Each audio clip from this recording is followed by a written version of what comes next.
ارشاد فرمایا لوگوں عید کو تم اپنی زینت دو, اپنی عید کو سجاؤ, اپنے عید کو سنوارو, کپڑوں سے نہیں, اپنی عید کو سنوارو اچھی زیب و زینت سے نہیں, اپنی عید کو سنوارو رنگ برنگے کپڑوں سے نہیں, بلکہ ان تکبیرات کے ذریعے سے اپنی عید کو سجاؤ, اپنی عید کو سنوارو, اپنی عید کو ملوک بناؤ تو ان تکبیروں سے بناؤ.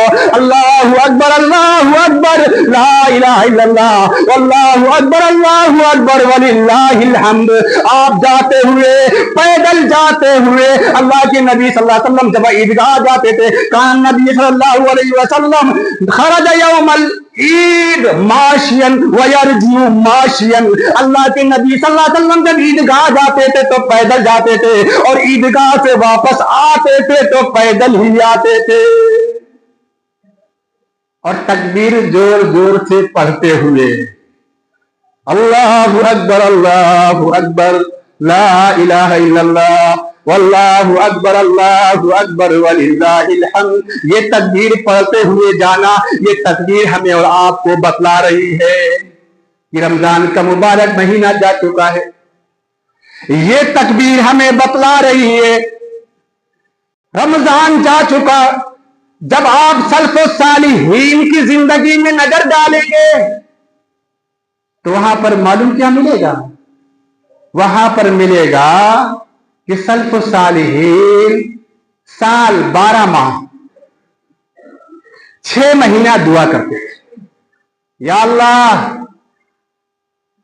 میں نے جو عبادتیں کی ہیں ان عبادتوں کو تو قبول فرما. 6 مہینے تک جو عبادتیں کی ہیں اے اللہ تو ان عبادتوں کو قبول فرما.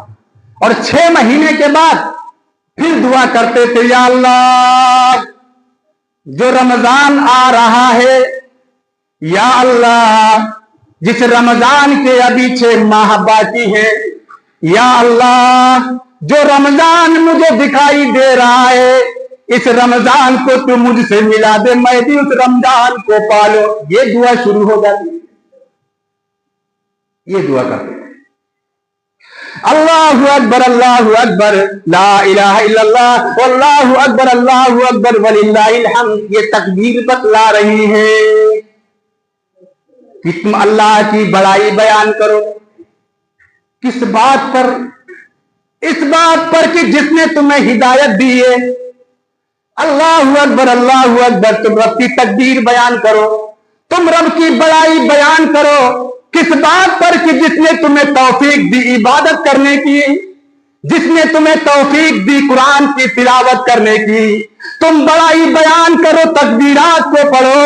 یہ اس بات کی علامت ہے کہ رب نے تمہیں موقع دیا عبادت کا, رب نے تمہیں موقع دیا رمضان کے روزوں کا. تم نے رمضان کے روزے رکھ کر کے رب کی عبادت کی ہے, تم نے قرآن کی تلاوت کر کے تم نے رب کی عبادت کی ہے, تم نے اعتکاف کر کے تم نے رب کی عبادت کی ہے, تم نے راتوں کو جاگ کر کے رب کی عبادت کی ہے, تم نے شب قدر کی راتوں کا اہتمام کر کے تم نے رب کی عبادت کی ہے. اس بات پر تم رب کی بڑائی بیان کرو.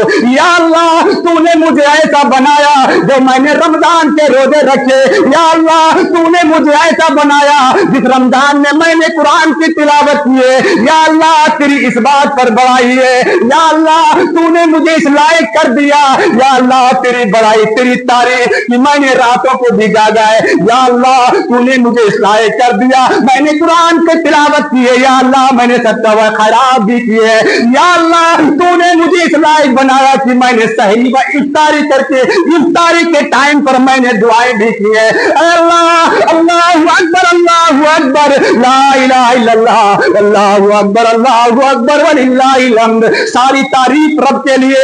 سب سے بڑا میرا رب, سارے ربوں میں سب سے بڑا رب, سارے حاکموں کا حاکم میرا رب ہے اللہ. تو نے مجھے اس بات کی توفیق دی ہے کہ میں نے رمضان کے روزے رکھ کر کے ہم نے تیری بڑائی کا اظہار کیا ہے, ہم نے تیری تکبیر پڑھی ہے, ہم نے تیری عبادتیں کر کے, چاہے مالی عبادت ہو, چاہے بدنی عبادت ہو, چاہے دعاؤں کا معاملہ ہو, چاہے رمضان کی کسی بھی عبادت کا مسئلہ ہو, اے اللہ اس بات پر تیری تکبیر، یا اللہ تیری بڑائی، تیری حمد، تو نے مجھے اس لائق بنایا.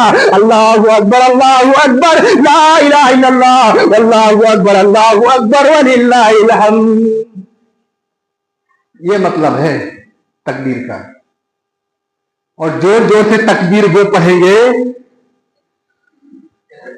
جنہوں نے رمضان کی سحری بھی صحیح سے ٹائم پہ نہیں کھائی. میں کہا کرتا ہوں ہمیشہ افطاری کے ٹائم پر آگے ٹوپی لگا کے وضو کر کے، سورج باقی ہے ابھی، دھوپ نکلی ہوئی ہے، وہ بیٹھتے ہیں دسترخوان پر جو دن بھر کھاتے اور پیتے رہے.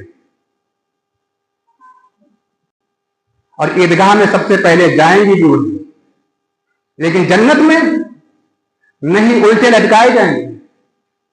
جن لوگوں نے رمضان کے روزے نہیں رکھے، اللہ کے نبی صلی اللہ علیہ وسلم ایک پہاڑ کے اوپر آپ کو چڑھایا گیا، آپ سو رہے تھے تو آپ کو اٹھا کے لے کے جایا گیا، کہا چڑھو اس پہاڑ پر.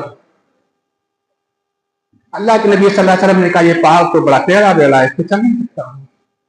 ان لوگوں نے پہاڑ کو اچھا درست کیا، پھر آپ اوپر چڑھے. آپ نے وہاں پہ بہت سی چیزیں دیکھی. کچھ چیزیں میں سے آپ نے یہ دیکھا کہ کچھ لوگ الٹے لٹکے ہوئے اور ان کی باچھوں سے خون ٹپک رہا.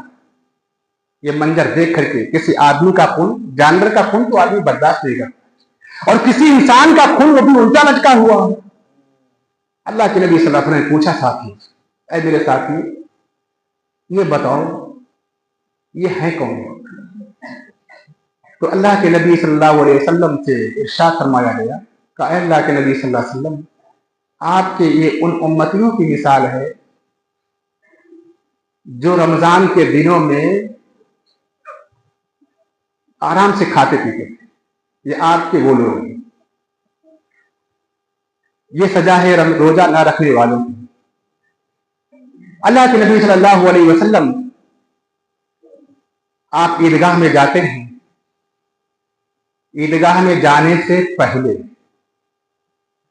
غسل کرتے ہیں. صحابہ غسل کرتے ہیں. حضرت عمر فاروق رضی اللہ تعالیٰ عنہ کا یہی سسٹم رہا. غسل کرتے، اچھے صاف ستھرے کپڑے، نئے کپڑے، صاف ستھرے کپڑے پہنتے، خوشبو لگاتے. اس کے بعد گھر سے نکلنے سے پہلے چند عدد کھجور کھاتے. وہ بھی ایسا نہیں، کھانے میں بھی ایسا نہیں فٹافٹ کچھ پتا نہیں تھے، کھینچا کھینچ والا مسئلہ نہیں تھا. کھینچا کھینچ والا مسئلہ نہیں کہا گیا تو کھینچا کھینچ سب سے زیادہ کھینچا کھینچ نہیں. چند کھجوریں کھاتے جس میں پتا رہتا تھا کہ ایک کھائی، دو کھائی، تین کھائی، تاک کھجوریں کھاتے تھے. تاک 1 3 5 7 9 تاک عدد کھجور. تاک دو نہیں، خالی 2 پہ نہیں، پھر 3 کھائیں. آپ پڑھتے ہیں نا وطر کی نماز، وطرن حدیث کے الفاظ ہیں کان النبی صلی اللہ علیہ وسلم لا یغدو یوم الفطر. اللہ کے نبی صلی اللہ علیہ وسلم عید صبح سویرے عید کے دن نہیں نکلتے تھے. حتی یاکل تمرات، یہاں تک کہ چند کھجوریں کھاتے تھے. ویاکلہن وطرن، تاک کھجوریں. تاک ایک، یا تو ایک کھائیں گے، دو نہیں کھائیں گے، یا تو ایک کھائیں گے بس، یا پھر 2 اگر کھانا ہو تو 3 کھائیں گے. 1 3 5 7 9 تاک کھجوریں کھاتے تھے. یہ نبی کریم